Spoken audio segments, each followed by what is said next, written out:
그리고 집으로 돌아와서 그 히브리어 자음 22자의 그 자음 값을 제 나름대로 다시 찾기 시작했어요. 제가 한국에 들어와서 그동안 몇 개월 동안 그 원어 공부에 굉장히 집중해서 매달렸었거든요. 근데 최근에 제가 문자 고고학에 관한 책들을 읽으면서 히브리어 문자 그 연구와 학습과 그 파자라는 것이 이단들에게서 더 많이 사용되고 있다는 것을 알게 됐어요.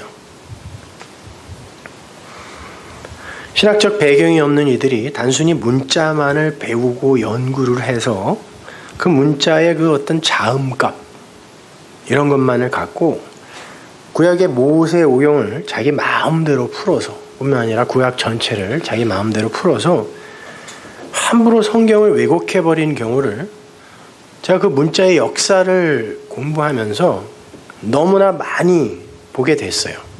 그리고 한국에서 문자를 가르친다는 유명한 몇 군데가 있어요. 인터넷에도 다 올라와 있는데 거기를 제가 샅샅이 뒤졌는데 뭔가 부족해요. 그 대표적인 사람들이요. 중세 유대 신비주의자들인 그 카발라라는 사람들인데 그 흐름에 있는 사람들이 굉장히 많아요. 한국에.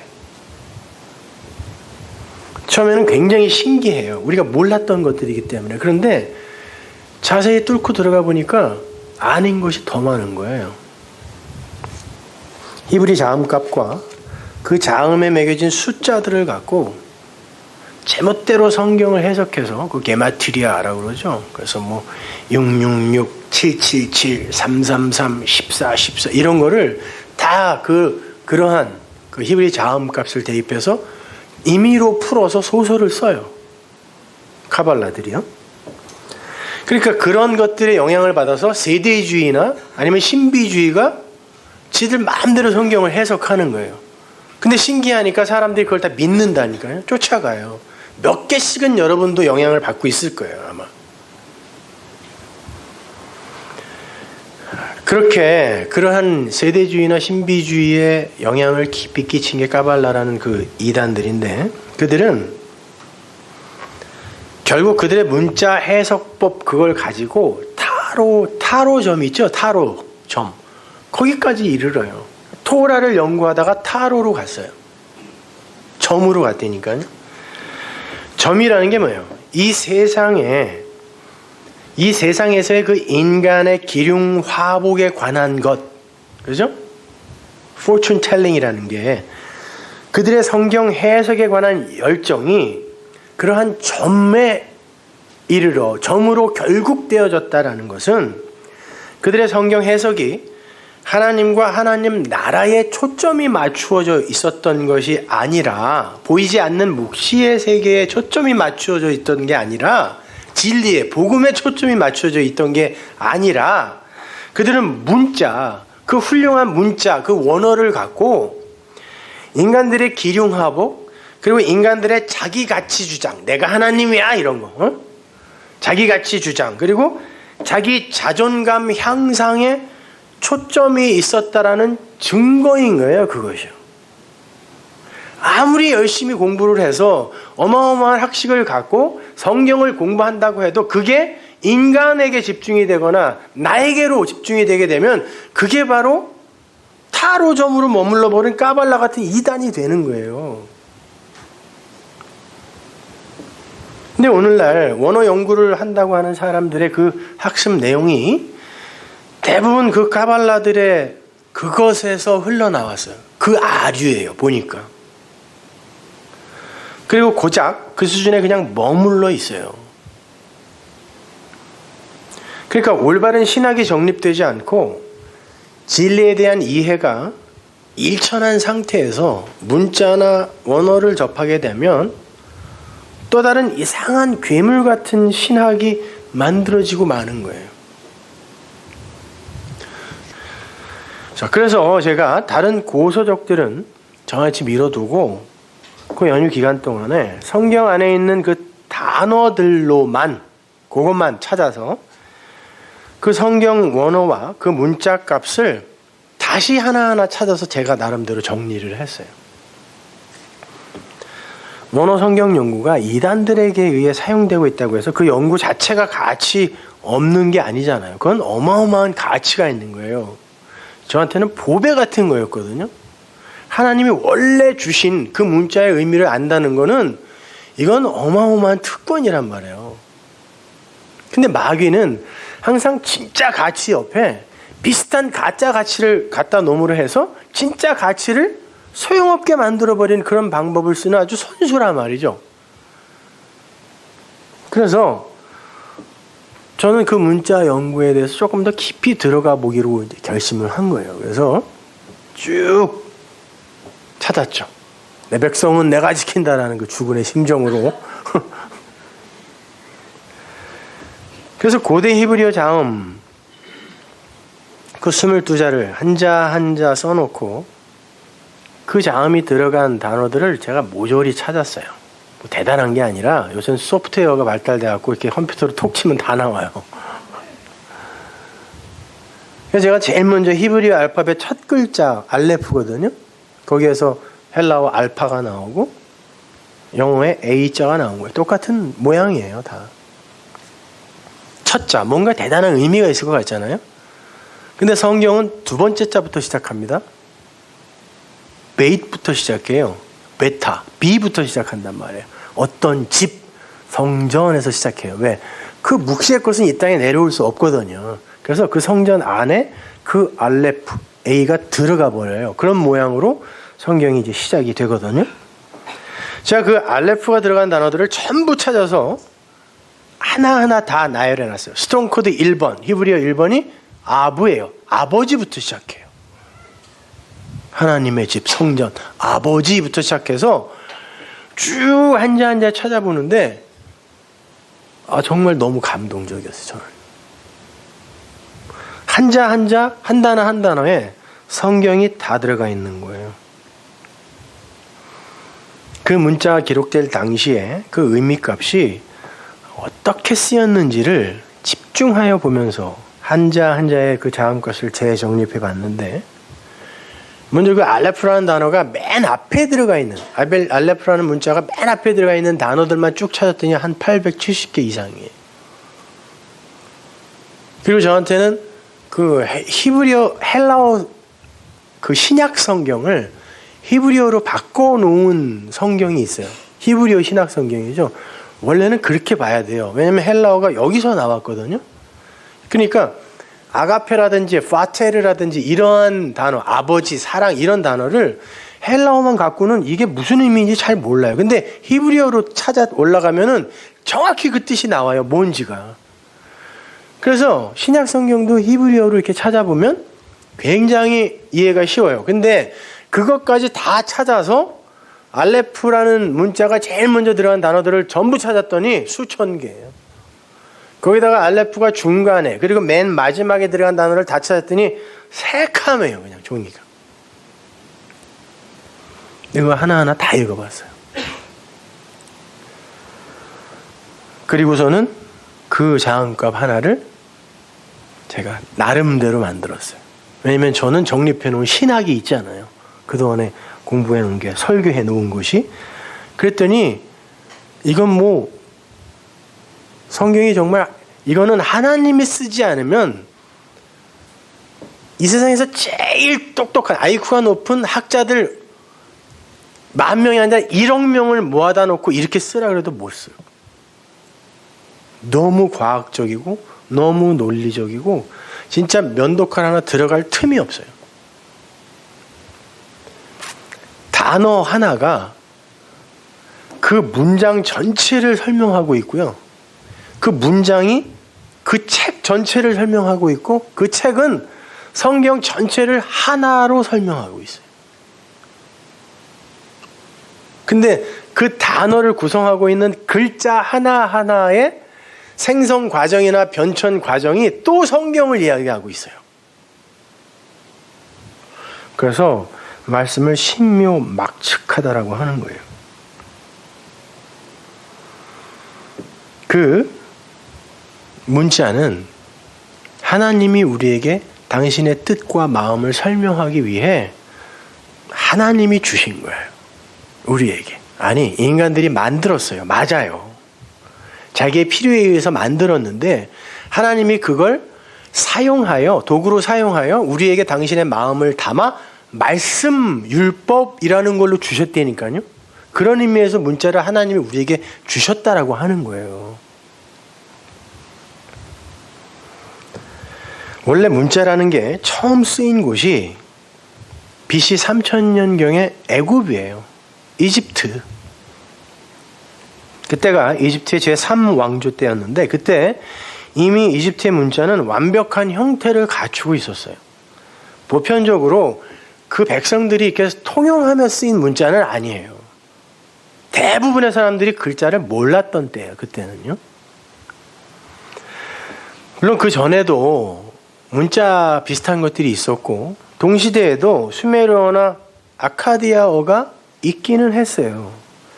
그러나 그건 문자라기보다는 기호 혹은 표 정도에 불과한 쐐기 문자였어요. 이렇게 무슨 이렇게 체크 같은 그런 글자들 혹시 보셨죠? 그 쐐기 문자 이건 곧 없어졌어요.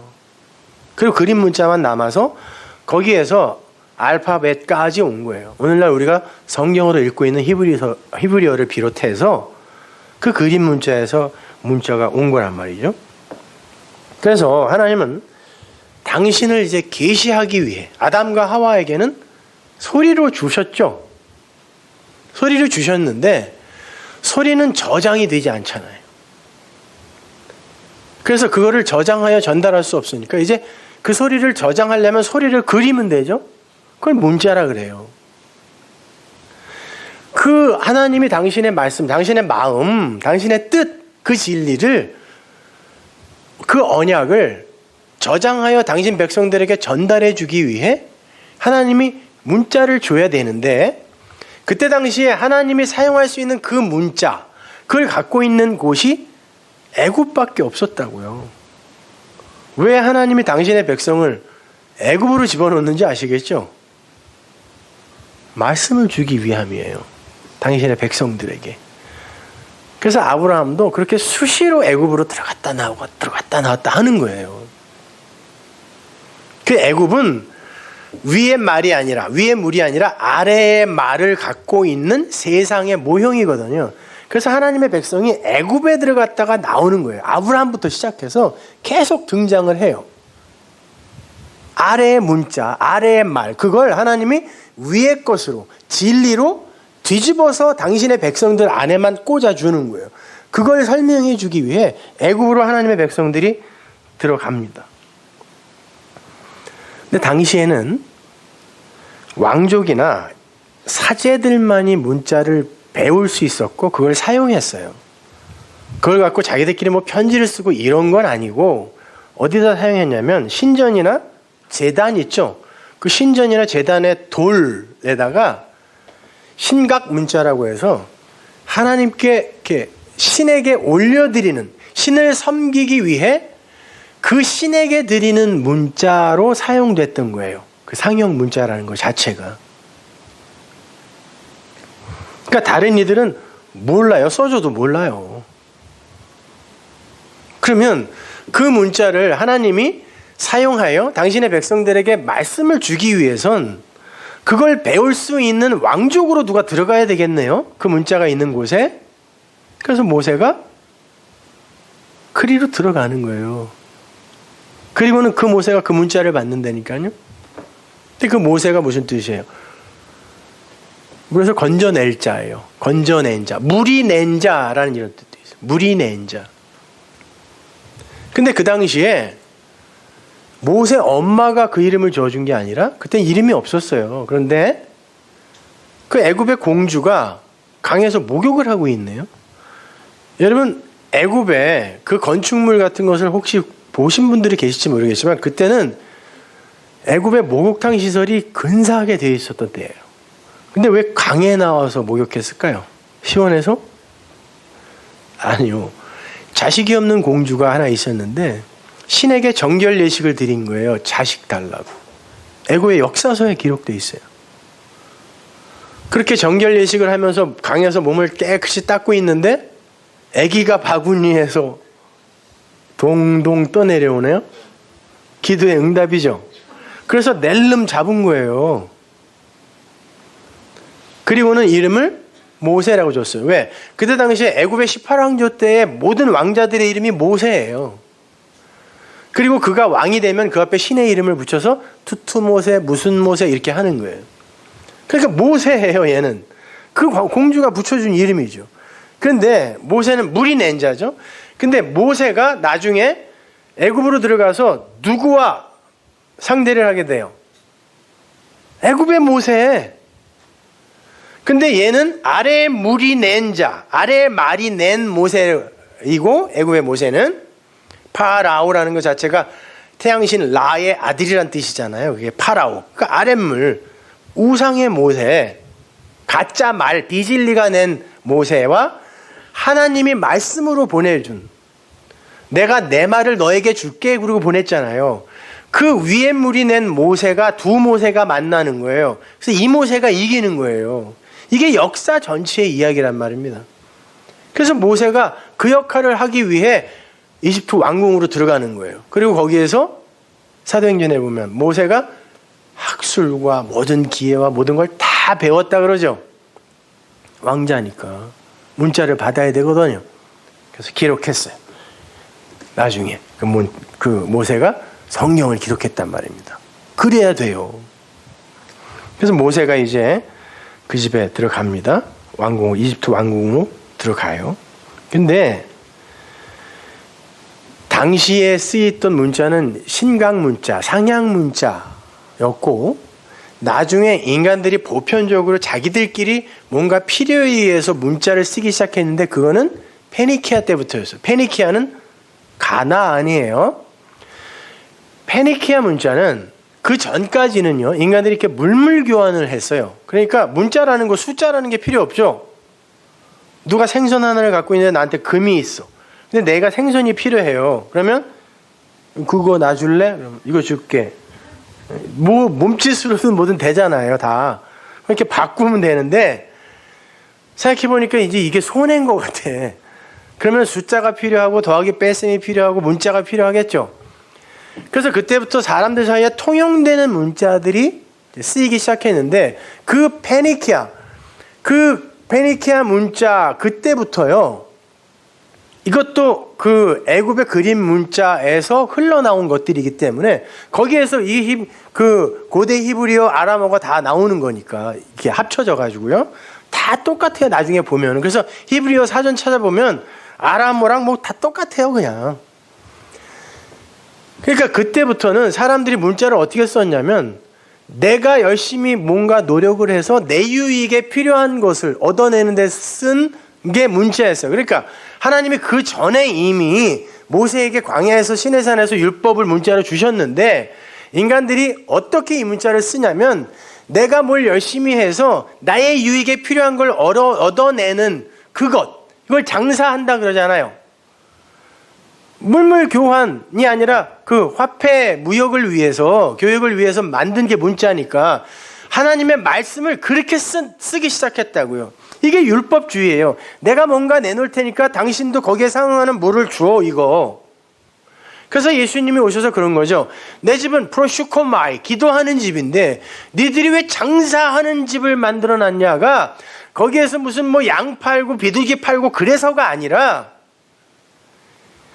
그거는 원래 거기서 팔아야 됐던 거예요. 왜냐면은 저기 먼 데에서 재물을 가져오면 얘가 오면서 털도 빠지고 점도 있고 흠도 있는 게 되니까 그걸 뭐라 그런 게 아니라 왜 하나님의 말씀을 이 땅에 모형으로 준 성전 안에서 너희들의 유익, 거기에서 진리를 알아먹으려고 애쓰는 게 아니라 니들의 유익을 위해서 이걸 사용하니라는 의미였어요. 그래서 왜 장사하는 집을 만들었어? 이렇게 이야기했단 말입니다. 이 안에는 진리, 말씀이 담긴 건데 왜 너희는 이걸로 장사를 해? 근데 오늘날 기독교를 비롯한 모든 종교가 다 그 장사지 뭐예요. 신에게 뭔가 내가 섭섭지 않게 해드리고 내가 원하는 걸 얻어내고 싶다 하는 게 종교 아닙니까? 심지어 기독교도 그렇게 되어버렸잖아요. 장사하는 거예요. 그건 하나님이 오셔서 야단치는 야단 맞을 일이란 말이에요. 그거는요. 기독교가 아니라.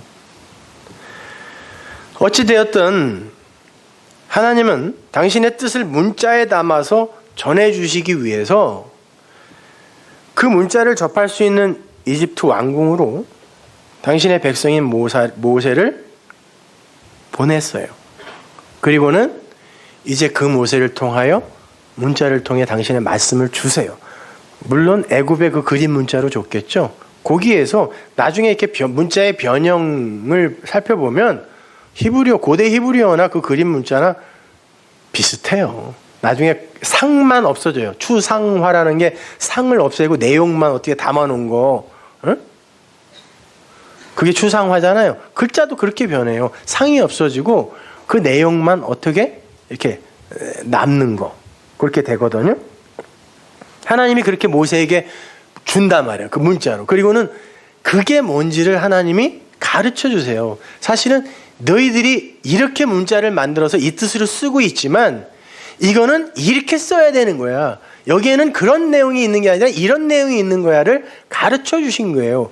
그게 이 세상이고 그게 율법이고 그게 성경이고 그래요. 나중에 보시면 아시겠지만 하나님은 그렇게 모세에게 당신의 말씀을, 언약을, 진리를 문자로 주시는데 어떤 방식으로 주냐면 당시에 이집트 사람들, 애굽 사람들은 왕족이나 제사장은 전부 사제의 역할을 했던 사람이니까 그 사람들이 그 문자를 갖고 무슨 뭐 의사소통을 한 게 아니라 성전이나 그 신전이나 제단의 돌에다가 이렇게 새겨서 신을 섬기는 행위로 사용했다 그랬잖아요. 하나님이 똑같이 그 모양 그대로 하나님이 돌에다가 써서 인간에게 주는 거예요. 무슨 얘기를 하는 걸까요? 자, 애굽 아랫물 너희들은, 세상 너희들은 신을 섬기겠다고 나에게 너희들이 그 문자, 법을 갖고 와서 나에게 올려주네?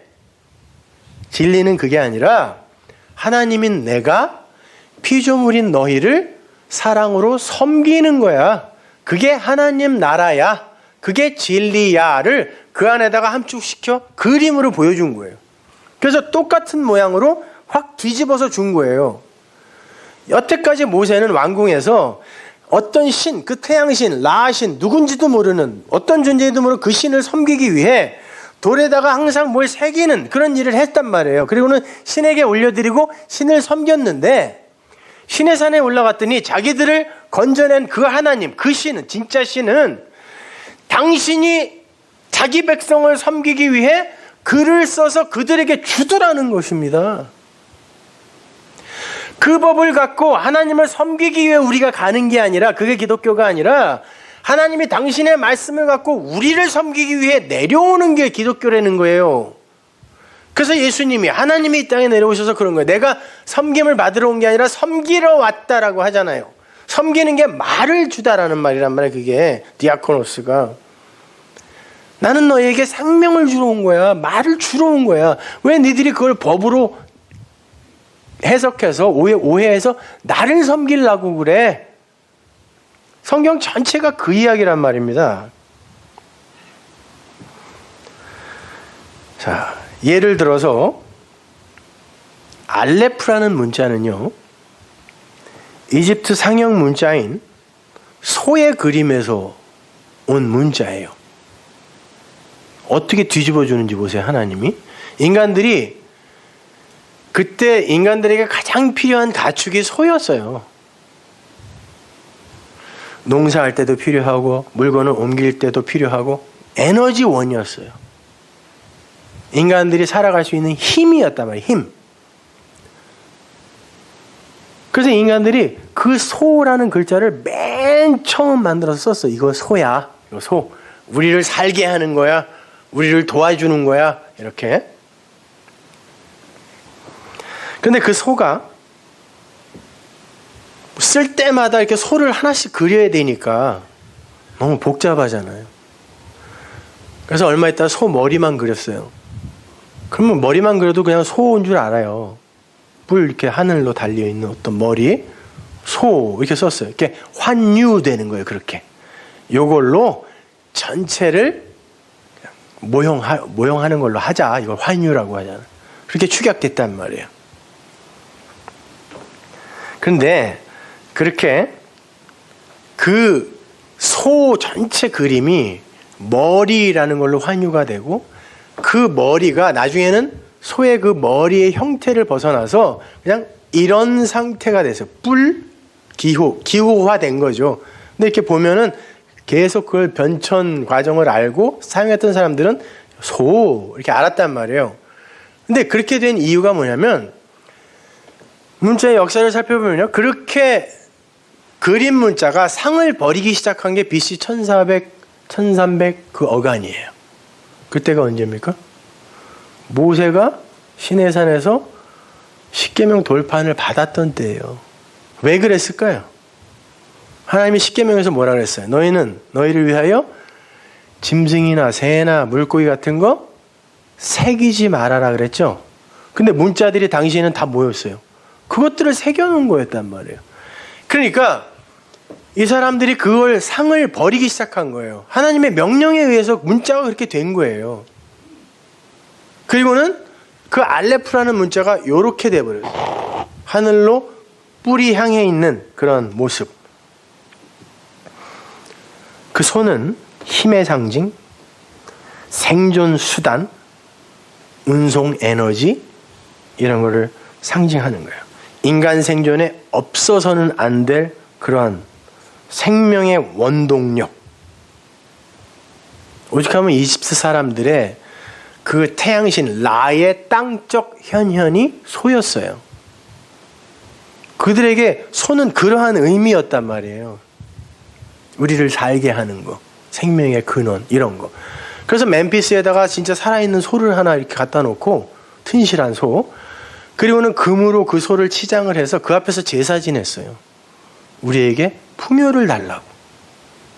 그러니까 애굽에서 나온 이스라엘이 400년 넘게 애굽에서 본 신이 그거였거든요. 그러니까 하나님이 내가 너희를 끌고 나왔는데 너희들 내가 누군지 아니? 그랬더니 그럼요 그랬어요. 우리는 하나님의 성계입니다. 무슨 소리예요? 그럼 한번 만들어봐 그랬더니 소를 만들었어요. 개역성경 금송아지라고 되어 있지만 히브리 원어로 보면 금소예요. 그것도 살아있는 소. 그 살아있는 소에다가 귀걸이에 금을 뽑아서 그걸로만 치장을 해놓은 거예요. 그리고는 하나님이다 이렇게 불렀어요. 귀걸이로 그걸 만들었다는 건 당시 고대 사람들에게 있어서의 귀걸이, 귀를 뚫는다라는 건 나는 당신 겁니다. 나는 당신께 순종하겠습니다. 나는 당신의 말을 듣겠습니다라는 의미였어요. 그래서 이걸 귀를 뚫는 거예요. 그래서 성경에도 희년이 되어도 나가지 않는 종들은 기둥에다가 언약을 상징하는 거예요. 스타우로스. 언약의 기둥으로 데려가서 그 기둥에 대고 뚫는 거예요. 너는 언약을 들을 수 있는 자가 되었으니 내 거다라고 주인이 갖는 거예요. 근데 어떨 때 그 종이 거기서 주인의 것이 될 수 있어요? 나는 당신이 너무 좋아서요. 나에게 자유를 준다고 하더라도 이 세상 밖으로 안 나갈게요. 이걸 안 종들만 언약의 기둥에 귀를 뚫는 거거든요. 근데 이 귀걸이를 갖고 소를 치장했다는 건 뭐예요? 나는 이 세상 모든 거 그걸 이 소로 듣겠다라는 의미였어요. 그게 모든 보편적 아담들의 신관이에요. 내가 내 걸 내놓아 나에게 유익한 걸 얻어내는 그런 것이 신이지 뭐 이렇게. 하나님은 그걸 부수시는 거예요.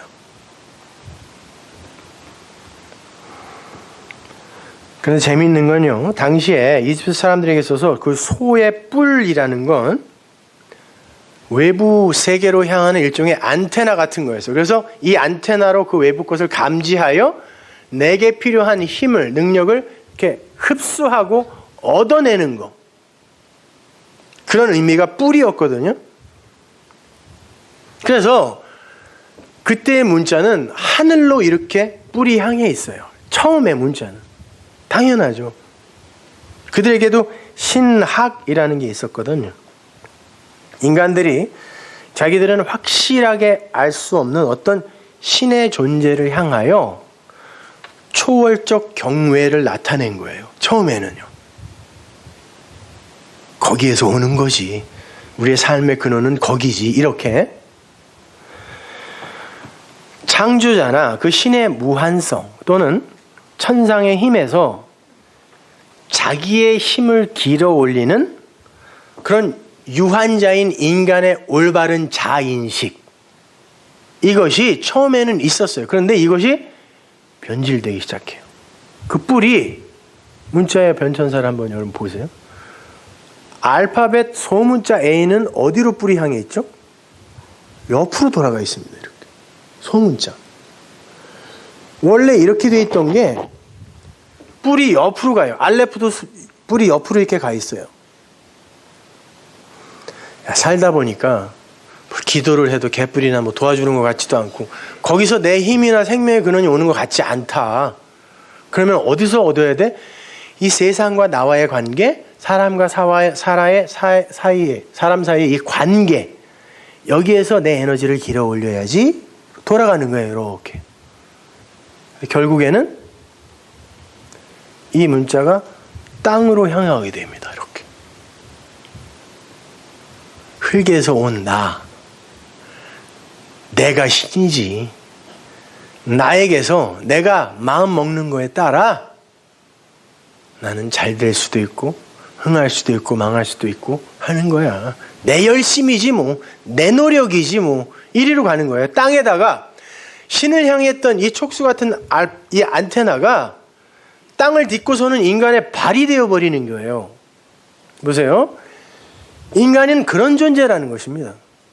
하나님의 은혜가 없으면 살 수 없는 그런 존재가 이 피조물이 기고만장해서 결국에는 내가 하나님이야 라고 우기게 되는, 이것이 피조물의 실체이며 한계라는 거예요. 문자 하나의 변천사가 그걸 다 보여준다니까요. 그럼에도 불구하고 하나님이 그러시는 거죠. 그래, 너희는 그렇게 가는 거야.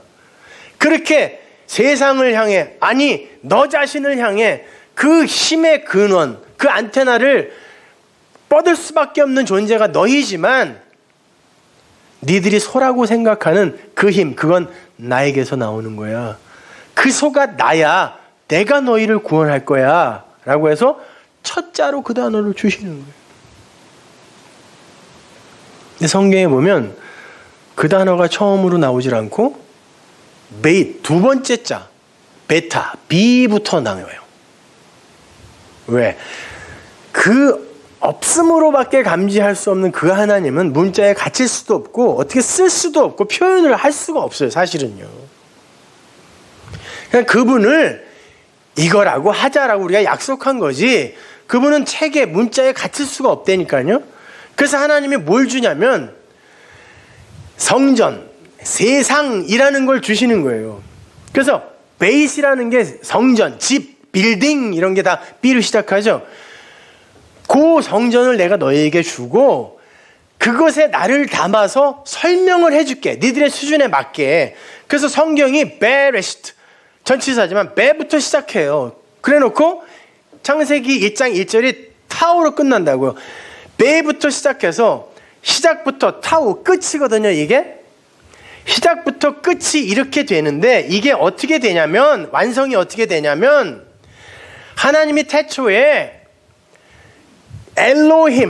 엘로힘은 복수예요. 근데 창조했다, 바라는 단수입니다. 남성 단수. 그러니까 이 엘로힘이 주어 아닙니다. 창세기 1장 1절의 주어가 그 하나님이 창조했다가 아니라 보이지 않는 어떤 그분이 바라, 창조를 했어요. 바라가 의미가 성전으로 시작하시는 하나님, 세상으로 설명하기 시작하시는 하나님이라는 뜻이니까 그게 창조예요. 그렇게 써놓고 창조라고 읽는다고요. 어떤 분이 창조를 했는데 뭘 하기 위해? 당신을 계시하기 위해. 근데 그 문자로도 같이 수 없는 그 하나님은 이 피조세계가 못 알아먹으니까 이들이 알아먹을 수 있는 수준의 그 하나님 엘로힘으로 뭘 창조했냐면 에트 샴마임 에트 에레트, 하늘과 땅을, 세상을 창조하여 위의 것과 아래 것으로 창조하여 이들에게 설명하기 시작했다가 창세기 1장 1절이란 말입니다. 그렇게 해서 하나님이 우리에게 이제 설명을 하기 시작해요. 당신을 계시하기 시작한단 말입니다.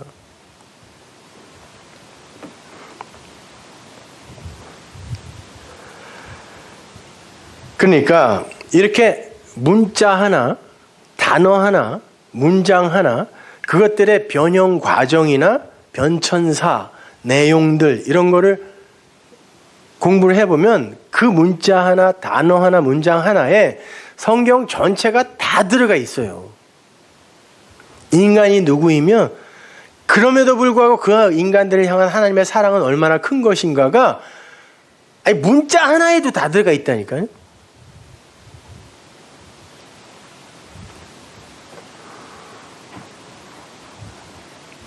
그러니까 문자 그러니까 너무 거창하게 복잡하게 생각하지 마세요. 그 문자라는 건 곧 그게 성경이고 성경은 곧 성전이며 이 세상 전체를 글로 옮겨 놓은 게 성경이에요.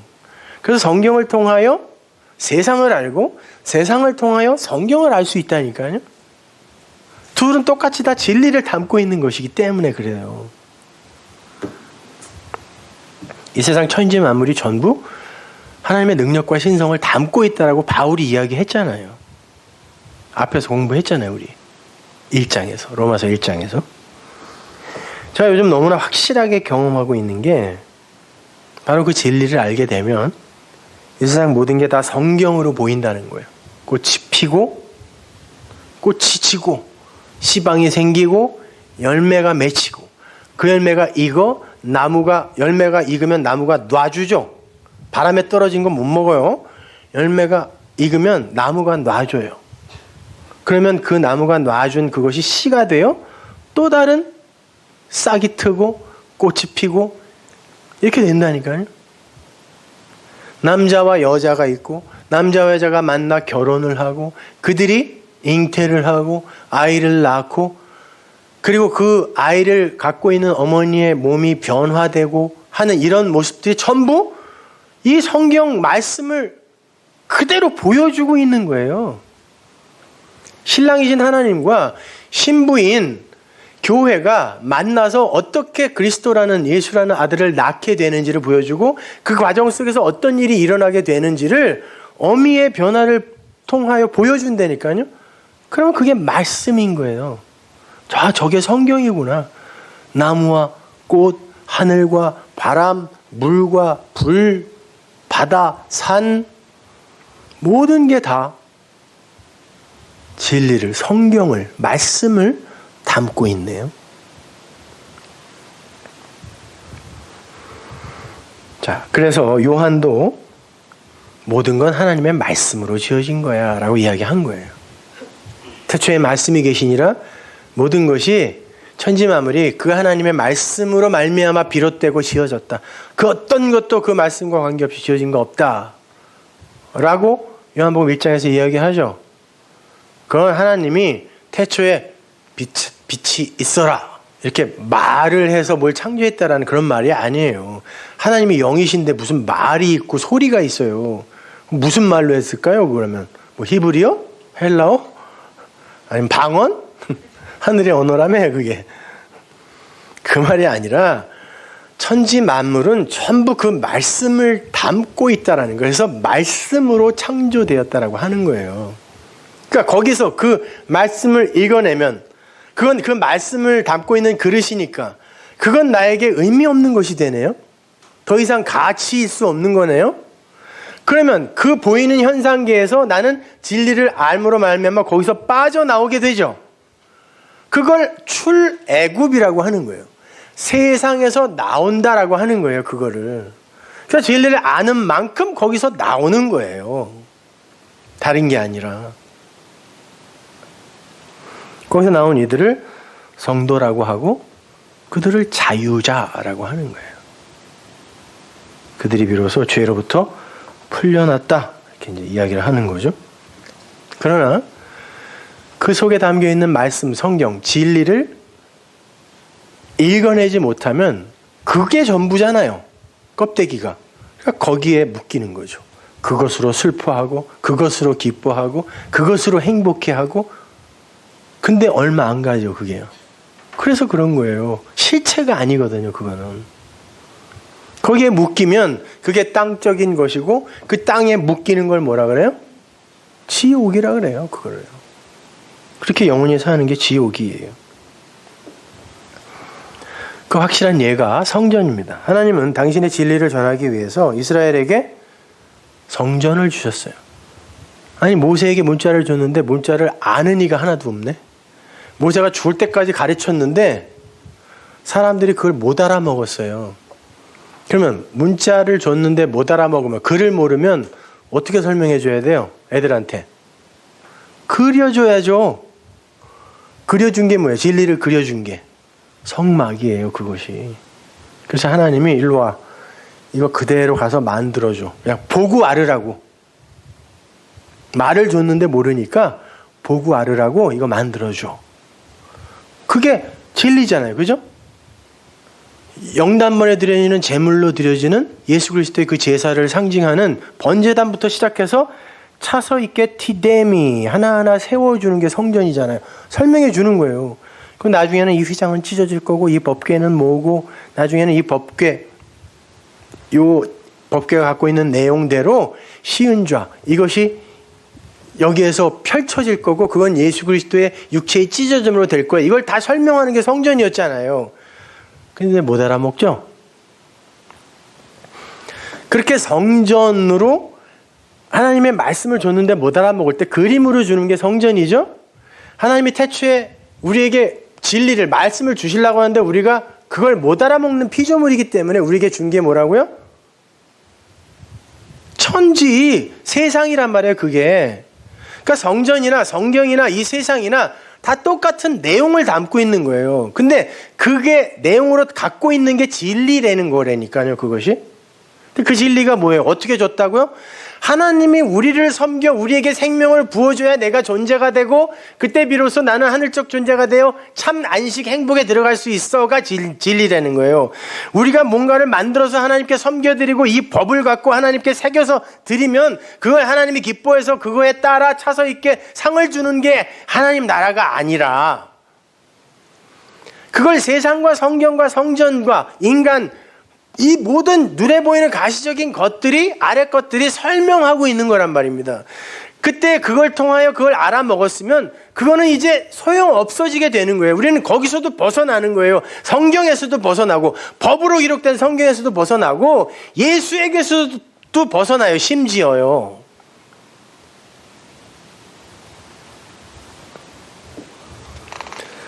그래서 호코스모스라고 쓰고 성경이 성전이라고도 번역하고 세상이라고도 번역하는 거예요. 그게 그거거든요. 사서삼경 주역이 64궤로 되어 있는 그림이죠. 태극기의 팔 이거 있잖아요. 왜? 건곤이감. 그게 뭐냐면 당시에 진리를 알았다고 하는 사람들이, 그들이 말한 진리는 우리가 얘기하는 진리 아닙니다. 하여튼 모든 이들이, 그들이 진리를 안 사람들을 군자라고 부르거든요. 그리고 신선이라고도 불러요. 산신령 이런 게 신선 아닙니다. 그래서 신선노름이라고도 하는 거고, 군자는 대로행이다, 뭐 사군 이충, 이럴 때가 다 이게 신과 그 진리를 안 사람들의 이야기를 이야기하는 건데, 진리가 뭔지를 설명하는 경전은 아무것도 없어요, 성경 이외에. 아무튼 그들의 수준에서 진리를 알았다고 하는 이들이 이걸 설명해 주려고 하는데 글자를 아는 이들이 없네. 오죽하면 세종대왕이 나란 말씀이 둥국에 달아 훈민저금을 창조하셨겠어요. 글을 아는 이가 없으니 그때 뭘로 설명해 줘야 돼요? 그 진리를, 자기가 알았다고 하는 것들을, 사서삼경을 그림으로 설명해 주는 게 주역이에요. 그래서 그거 뭐 2개 끊어오고 하나는 연결시키고 여기 또 2개 끊고, 아니면 여기 하나 여긴 2개 여기 하나, 이런 걸 갖고 그림으로 이게 뭔 줄 알아? 이게 그거야, 이게 저거야, 이렇게 설명해 준 거예요. 그러니까 진리와 성전, 진리와 세상, 복음과 율법, 이 관계, 이게 주역과 그들이 갖고 있는 진리의 그 내용이었단 말이에요. 그것으로도 안다면은 직접 손에 만질 수 있는 걸로 설명해줘요. 윷, 도개, 걸윷, 모, 백도, 뭐 이런 거, 낙. 던져서 경우의 수가 나오면 봤지? 이게 이거야 라고 설명해 준 거예요. 자기들이 아는 진리를 설명해 주기 위해 눈으로 보게 해 준 거. 그래서 그걸 알게 되면 걷어들이는 거예요. 다시 그냥 그대로 거기다 박아놓는 게 아니라. 근데 사람들이 그래요. 그렇게 하나님이 진리를 주어 진리를 설명하기 위해 성전도 주고 성경도 주고 예수도 줬더니 세상에 그것을 그 껍데기 그대로만 보고 그걸 섬겨버리는 거죠. 성전을 주고 진리를 알으라고 제사, 희생제사 같은 것들을 율법으로 줬더니 그걸로 예수의 영단번의 제사로 가는 이는 하나도 없고 죽어라고 짐승만 잡아서 희생제사만 드리는 거예요. 예수를 통하여 그리스도의 영, 그 진리가 뭔지를 깨달으라고 줬더니 그 예수의 하신 일만 그리워하고 있는 거예요. 얼마나 아프셨을까 이렇게. 아니 주역으로 진리를 알으라고 줬더니 그걸로 점을 치고 있네 이렇게. 산통에다 넣어놓고. 그래서 이 산통 깨지면 큰일 나는 거예요. 아니 유수로 진리를 가르쳐 주려고 그걸 줬더니 놀이를 하고 있네. 때 되면. 그러니까 진리에 대해서 인간들은 관심이 없어요.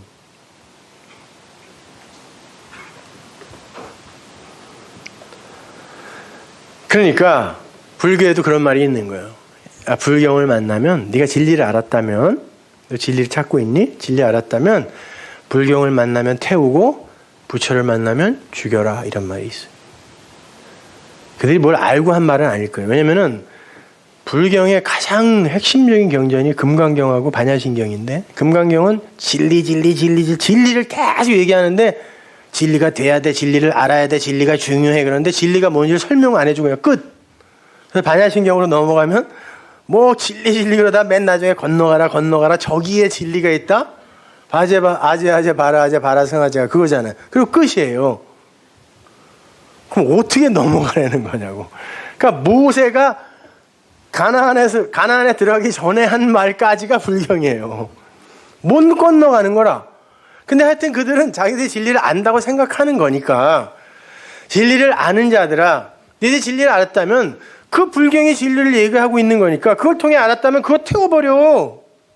뭐하러 더 이상 그 종이에 써있는, 먹으로 써있는 그걸 뭐라 갖고 있어? 부처를 섬기라고 줬니? 네가 부처가 되는 거잖아. 그러니까 그 부처, 네가 그 부처가 됐으면 네가 만난 그 부처는 죽여. 왜? 네가 됐으면.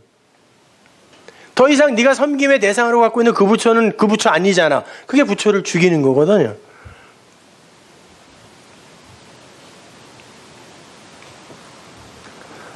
그런데 우리는 여전히 이 현상계에 머물러 있을 뿐만이 아니라 여전히 그냥 문자적인 그 성경에만 갇혀 있는 거란 말입니다. 그리고는 그게 무슨 뜻인지 모르니까 거기에 써 있는 그대로 도덕과 윤리 이런 것들로 그냥 막 행해 보는 거예요. 잘 되지도 않으면서.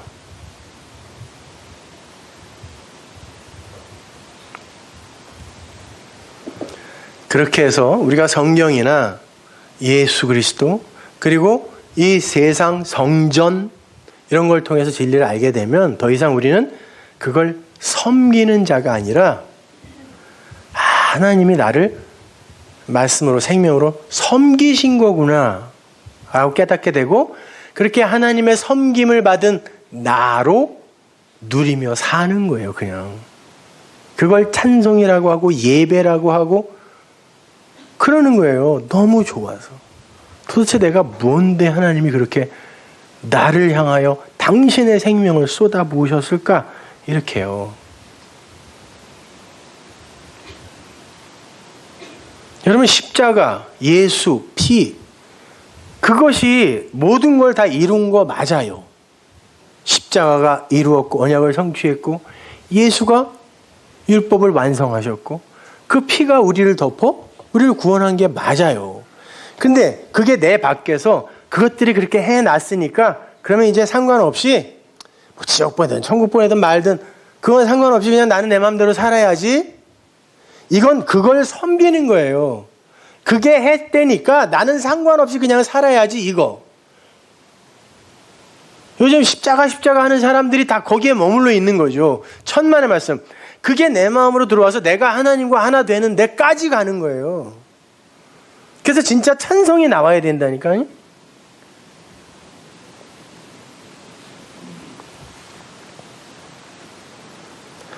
자, 이렇게 한번 설명해 볼게요.